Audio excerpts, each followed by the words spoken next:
A classic Southern 7-layer salad is something that shows up at every funeral and potluck across the South. Today, I'm going to show you my version and how I make it easy and approachable for any family meal. Join me inside and let's get started.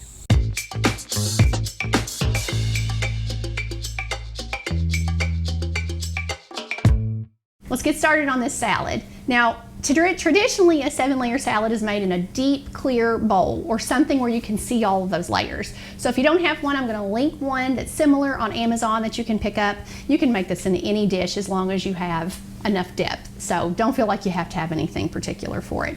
In the bottom of this, I have about 3/4 of a head of iceberg lettuce. I know iceberg doesn't have that much flavor, but it is the one that we use here because it is the most sturdy. So I've got that in the bottom. And then we're going to add some tomatoes. So this is about 2 medium tomatoes, and I will leave you all the measurements. I'm going to try not to get all that liquid in here. I'll leave you all the measurements, and if you need the printed version of this recipe, you can get that on Feast and Farm. I will leave a link to that as well. So when it comes to tomatoes, if it's winter time and you want to make this, opt for a cherry tomato because they are the only ones that are going to have any flavor. All right, as far as what layers go next, that's kind of up to you. There is not really an exact science to this. Some people really hate the fact that there are tomatoes in this recipe. Some say that you should never have a tomato in there. You can do it the way that you like. Now let's go in with some hard-boiled eggs. This is about 4 hard-boiled eggs. And we'll just layer those in. And I'm actually going to put just a little bit of salt in here.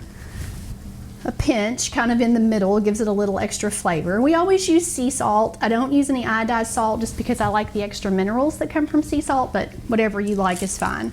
And then we'll just do a little bit of pepper. Then let's go in with some bacon. So I have about 6 or so slices of cooked crumbled bacon, and I'm going to just kind of get that in. I don't think you can have enough bacon. We could always put some more. And on top of that, we're going to do peas. Now these are frozen peas that I thawed. I'm not doing anything to these because as they're blanched before they are frozen, so they're already technically cooked, and you don't have to do anything else. So let's put those in. Okay. And a layer of cheese, and everybody does this a little bit different. Some people put the cheese and the bacon on the very top of their 7-layer salad. Other people put it underneath the dressing. So I'm going to put mine under the dressing. I feel like the dressing just kind of seals everything in and keeps it fresh. If you wanted to make this in advance, I would recommend not putting the tomatoes in because they are going to make it a little bit wet in the bottom. If you want to make it, you can make it the day you want to serve it. You can make it a day ahead. I just wouldn't go much longer than that. Okay, now let's talk about, a little bit of onion. So my recipe originally calls for green onions.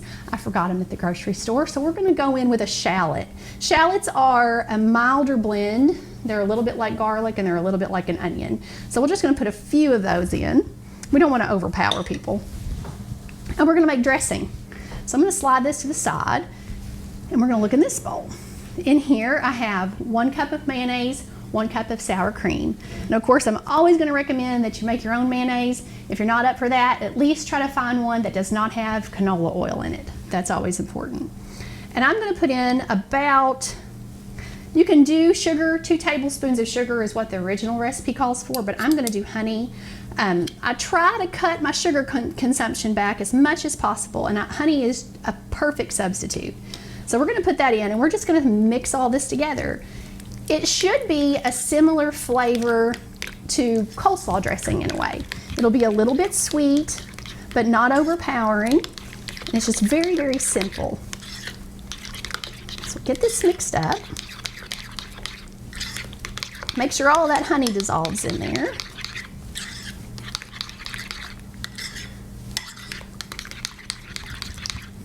Okay. And I'm going to switch to a spatula so I can get it all out.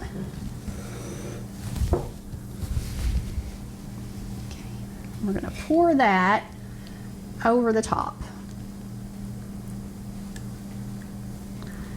And then we're just going to spread it evenly and try to take it all the way to the edge of the bowl and just seal all those ingredients in.